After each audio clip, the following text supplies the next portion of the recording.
Me conta sobre o Pedrinho lá da dislexia, por favor. Primeiro, como que o pessoal tem acesso ao livro? Está sendo comercializado pela editora Menon, assim como a Bacoli, a bateria de avaliação cognitiva Ele nem da trouxe pra leitura. mim, gente, não recebeu autografado. Que vergonha, né? Pois Mas você é, vai ganhar. No nosso vou. próximo encontro você vai Eu ganhar. quero o Pedrinho também autografado. E a história do Pedrinho é linda, porque essa história é a história de um menino que está com dificuldade, é muito inteligente, mas entende tudo que é dito, mas se a história tem que ser lida e não chega pelo ouvido, ele se confunde. Ele se exaspera, quer dizer, se exaspera. Exaspera. É porque as letras, para ele, se confundem, né? E aí, um professor, independente do laudo, percebe isso, o menino vai ficando triste, ele vai ficando com problema de comportamento, e ele que era criativo, gostava de aprender, isso acontece muito, às vezes não só com criança que tem dislexia, às vezes o sistema educacional faz isso, destrói a autoestima da criança, destrói o prazer dela de aprender. Um professor percebe os erros e fala, olha, talvez o que você tem não seja questão de esforço ou de preguiça, talvez seja a dislexia, um transtorno de leitura que não tem cura, mas tem solução. E mesmo antes da mãe achar a intervenção, o professor achar uma avaliação, o professor inicia a intervenção. Já começa a intervenção precoce ali, com as dificuldades que se tem, né? Então é um livro lindo que tem depois um manual sobre estratégias de como usar, porque dá para você ver se o menino espelha ou não, tem uma página lá para isso, dá para você ver, fazer uma sondagem sobre a questão da consciência fonológica, dar dicas para os professores como conversar com os pais, como falar sobre adaptação, que muita criança não quer adaptação. Não sei se já passou por isso. É muito comum, especialmente no início da adolescência ali, então eles vão crescendo, eles vão fugindo de algumas coisas. Não, e na minha experiência eu vejo mesmo no Fundo 1, sabe? Algumas crianças têm vergonha de sair da sala, alguma coisa, e o livro permite esse diálogo de falar que, olha, não era uma questão de inteligência, né? Então é uma questão que às vezes... Porque as pessoas confundem muito, né?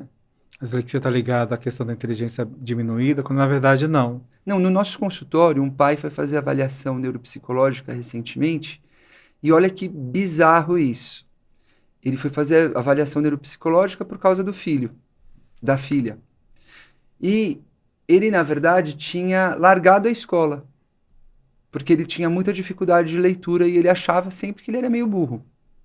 Ele só voltou para terminar o colégio no EJA quando a filha estava para nascer, que ele falou, não quero que a minha filha cresça e fale, meu pai não tinha nem o colegial completo, eu quero que ela valorize a educação.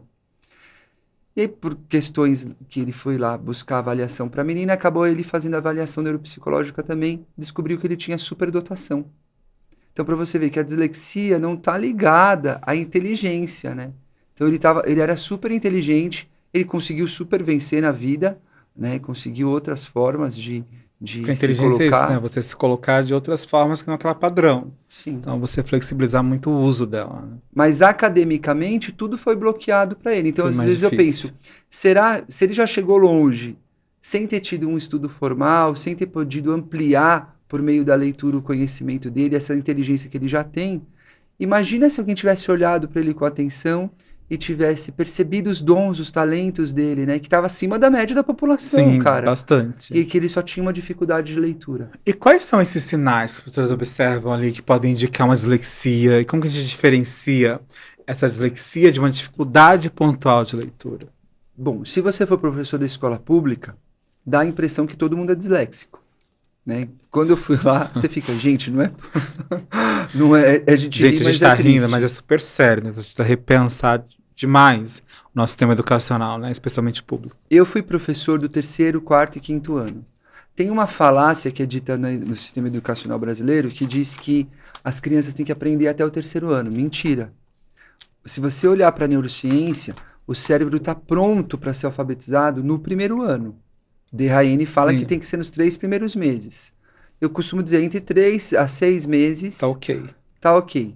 Né? Chegou no meio do 2º semestre, o menino ainda não alfabetizou, se você está ofertando um método com base em evidência, a chance de que esse menino tenha algum transtorno é grande, se você estiver usando um método correto. O problema é que no Brasil a gente não usa o método correto. Então, isso estica muito numa escola particular que dirá numa escola pública. O menino vai esticando muito esse processo e ele vai mantendo erros Quanto mais comuns. estica, mais as lacunas ficando maiores. Não, e sabe o que é perverso? Sim. Que de bimestre em bimestre, quem tem filho pequeno sabe disso, de bimestre em bimestre a escola exige mais autonomia da criança, tanto no comportamento, que tem a ver com funcionamento executivo, quanto de leitura e escrita. A aprendizagem vai ficando cada vez mais, vai demandando cada vez mais habilidade da leitura em todas as disciplinas. Mas sim, a gente aprende a ler, deveria aprender no primeiro ano e vai consolidando até o terceiro ano. Consolidar é diferente de se alfabetizar. Você vai desenvolvendo refinar, né? refinar, desenvolver a fluência, né? Exatamente, uma palavra boa seria essa, você vai refinando, vai desenvolvendo a fluência, vai tornando o processo mais automático.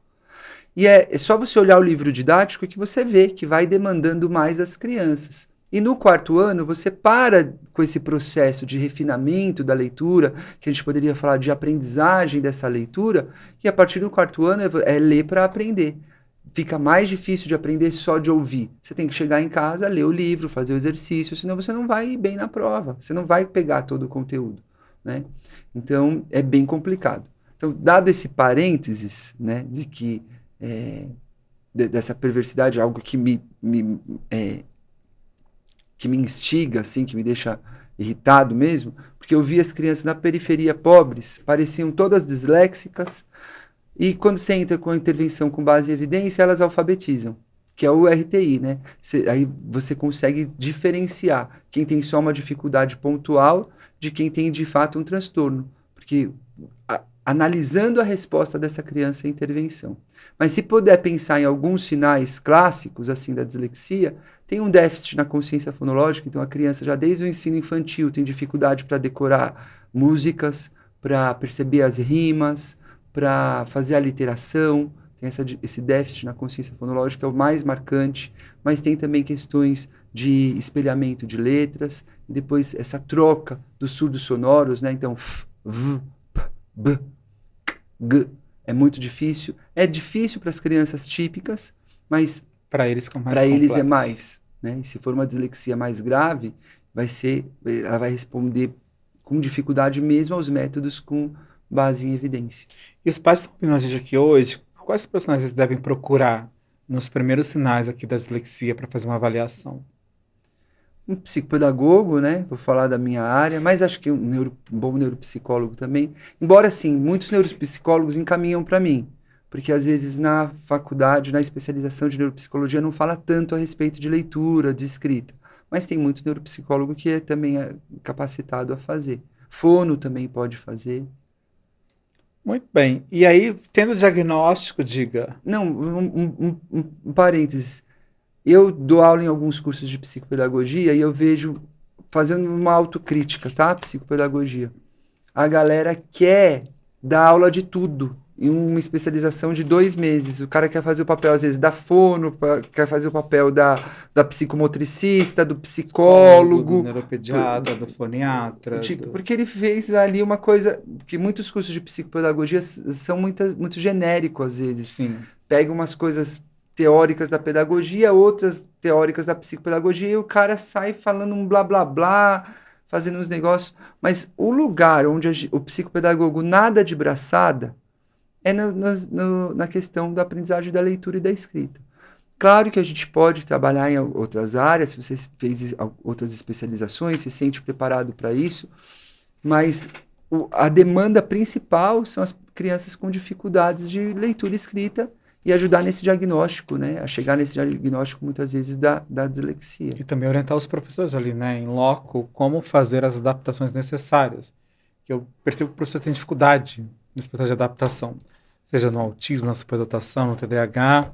Uma busca imensa por atividades de dislexia, atividades de superdotação, atividades de TDAH. Isso não existe, né? Não existe. Você tem que... O pessoal sempre fala assim para mim, Gabriel, eu não estou preparado para a inclusão. Eu falei, eu também não estou. Eu tenho um doutorado em distúrbios do desenvolvimento. Eu nunca vou estar preparado, porque cada criança é diferente. Então você tem que olhar para aquele indivíduo e tentar... O pessoal reclama do PEI, porque o PEI hoje em dia É um papel cheio de Ctrl+C, Ctrl+V com sigla da BNCC que ninguém lê. Acredito que nem Ninguém a supervisora. entende isso. Ninguém entende. E não reflete a criança, né? Eu pego muito peito e falo, gente, quem fez isso? O meu PEI é super simples, então eu tenho sido chamado por algumas escolas para ir fazer o PEI. Aí eu faço uma coluna de habilidades, uma coluna de estratégias e atividades e uma coluna de observação e uma de tempo, para saber quanto tempo que ficou em cada uma. E a observação no final. E aí, quinzenalmente, mensalmente, a depender da criança, eu vou lá e vou reajustando fácil, entendeu? Mas o professor, e ainda mais o psicopedagogo, deveria ser um especialista sobre como o cérebro aprende, né? E fazer um PEI com base em habilidades, não com base na BNCC, que ninguém entende que a BNCC fala de si para si. Agora, quando você fala com base em habilidade, o médico entende, o psicólogo entende, a fono entende, outras áreas Mas dá para entendem. traduzir, né, a BNCC para as habilidades ali. Um bom profissional consegue fazer isso bem. É o que eu oriento o pessoal a fazer. Eu falo, gente, vamos pensar aqui na habilidade e depois a gente encaixa isso com a BNCC. Mas não vamos pensar de forma burocrática, vamos fazer um PEI vivo, algo que vai Porque mudando. o PEI ficou mais um documento de gaveta, né, uma coisa mais burocrática. Que não fazer ajuda para ninguém. atender uma legislação Exato. que não existe. Exato. A legislação pressiona. A legislação existe, mas ela pressiona a fazer e acaba fazendo coisa inútil ali, né? Fazendo coisa para inglês ver. Não é funcional. Nada funcional. Nada funcional. E, Gabriel, tem algumas políticas públicas para a gente atender melhor a nossa pessoa com dislexia? Ele não é público-alvo da educação especial, né? Tem essa questão também. Tem uma lei recente, né, que ficou conhecida como a lei do TDAH, que abrange também a questão da dislexia, do TDAH e da dislexia. Só que o que falta? Falta regulamentar essa lei. Ela preconiza que tem que dar um suporte para essa criança, para esse aluno, mas ele ainda não está regulamentado. Então, isso aí levanta para nós essa importância da gente estar se unindo para que os municípios, os estados possam indo... Está muito aberto ainda, né? Mas e você, engatinhando. Muito bem. A gente caminhando para o final, queria te fazer uma pergunta hipotética. Sendo o nosso ministro da Educação, qual seria a sua primeira ação para melhorar aqui os nossos índices de leitura e de escrita ali nos anos iniciais? A minha primeira ação seria implementar o RTI. Porque o RTI, a sigla vem do inglês, né? Modelo de intervenção de resposta. Modelo de resposta e intervenção, que é Response to Intervention, né? Por isso que é RTI, a gente usa RTI em inglês. Ele é um sistema em camadas que vai fazendo essa diferenciação. Ele preconiza instrução de alta qualidade, ou seja, igual a uma instrução com base em evidência científica, e é uma maluquice, né? Você não quer ir tomar um remédio que alguém acha que é bom. Você toma um remédio que tem evidência da eficácia dele. Por que eu vou ofertar para a criança uma estratégia que algum teórico achou que é boa? Sim. Eu tenho que ofertar uma estratégia que tem base em evidência científica, que tem evidência da sua eficácia. Então, o RTI preconiza isso e os estudos com o RTI mostram quando isso é feito, 80% a 90% dos alunos aprendem na sala de aula. Então, antes de encaminhar os alunos, você tem que instrumentalizar o professor com a melhor prática, né? E, claro, esse RTI, nos anos iniciais, que poderia começar antes do primeiro ano. Ali na educação infantil, no último ano. Na educação infantil. Eu não vou alfabetizar na educação infantil, mas eu vou ver se o menino tem consciência fonológica, se ele tem habilidade... As habilidades preditoras, né? Se ele tem habilidade, exatamente. Se ele tem habilidade de nomeação rápida. Tudo isso vai impactar depois diferentes aspectos da leitura. Se ele não tem, já no prezinho eu posso fazer uma intervenção nessas habilidades que são base. Então, por que São Paulo é um caos? Porque foi sendo construído tudo de qualquer jeito. Então, você tem que ficar reformando, é difícil. Agora, se você já vai fazendo as conexões neurais de forma correta, que vão dando base para aquelas conexões mais complexas, fica muito mais fácil. Então, eu já começaria implementando o RTI nos anos iniciais do ensino infantil, do Fundamental 1, e até o 9º ano, enfim... Porque o RTI é uma abordagem, não é um método, né? Então dá para você adaptar ele para diferentes fases da escolarização. Exato.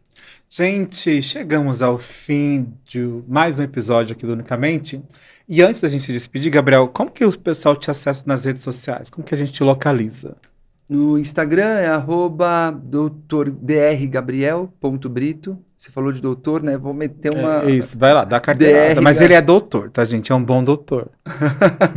o Good Doctor. Good doctor. drgabriel.brito. É isso. E como que a gente tem acesso a esses materiais ali? Como que a gente dá um Google com o seu nome e já aparece lá o Joãozinho, o livro? Então, eu tenho uma plataforma de educação, chama Educar com Evidências. Em que eu conheço, é maravilhoso. Sim. Vale a pena. Então, se você é professor, psicopedagogo, neuropsicólogo, quer aprender mais sobre leitura, escrita, alfabetização, tem lá cursos para isso. E acho que é o Instagram, né? Pode ser pelo Instagram. Eu também tenho consultório, pode falar onde é o consultório? Pode. Tem o consultório que é aqui na Vergueiro, em frente ao Metrô Paraíso. Aqui vai para o mundo inteiro. Aqui na Vergueira fica difícil a gente achar aqui na Vergueira, aqui em São Paulo. Aqui, né?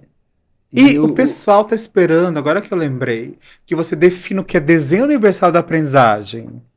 Desenho universal. Porque bem uma convidada aqui falou de você em algum episódio, falou o Gabriel falar disso bem. A gente prometeu que você ia explicar. Então bora.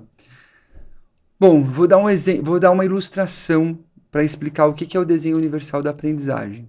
Tem um cara que ele está tirando algo que está obstruindo a entrada das crianças na escola.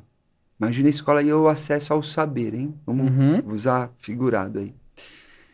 E aí esse funcionário muito bem intencionado está querendo tirar isso que está atrapalhando a criançada de entrar na escola. E um cadeirante chega e fala assim, você pode tirar essa sujeirada toda aí da rampa? E o profissional fala, claro, eu vou tirar. Eu quero tirar. Mas primeiro eu tenho que tirar aqui da escada para que todos esses 99 meninos entrem. Daí ele fala, mas se você tirar da rampa, por onde eu passo, todo mundo passa. Então, o desenho universal da aprendizagem vai falar da gente tirar as barreiras, né? Ele é inspirado no desenho universal da arquitetura. Então, aquilo que é bom para quem tem dificuldade é excelente para quem não tem. Isso é um outro jargão que eu uso o tempo inteiro. Muito bem.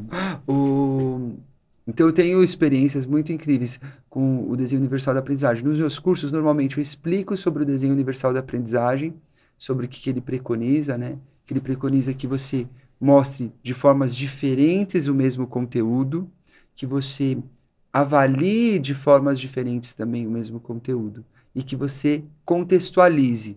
Isso para os professores do Fundo 2, ensino médio, vai ficando mais difícil a questão da contextualização, porque tem coisa que vai ficando muito abstrata. Daí você tem que pensar realmente, um menino nível 3, um autista nível 3, no ensino médio, como que eu incluo de fato esse menino? Será que esse menino não está perdendo tempo?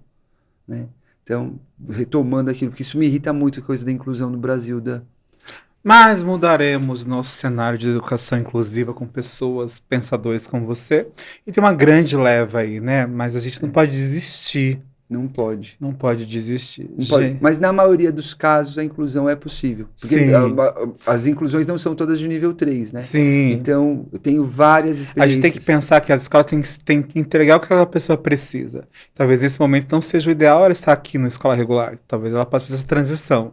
Ir para a escola especializada, adquirir as habilidades básicas aqui e volta para cá. Também pensar em transição. Né? Não dá para definir. Como em outros lugares no mundo, né? A coisa é um ser humano, é uma coisa viva. Então, cada caso é um caso. Não é para sempre, né? Aquela definição. Exato. Essa é a ideia. Gente, então foi isso. Falamos sobre inclusão, sobre aprendizagem, sobre dislexia, sobre os planos do Gabriel enquanto ministro da Educação do Brasil, será o próximo. E assistam os outros episódios, ouçam e vai naquele episódio daqui que a Camila Leão falou sobre o Gabriel, também está super importante, você vai entender um pouquinho mais sobre a questão do desenho universal da aprendizagem. Foi um prazer imenso tê-los comigo neste programa e até a próxima.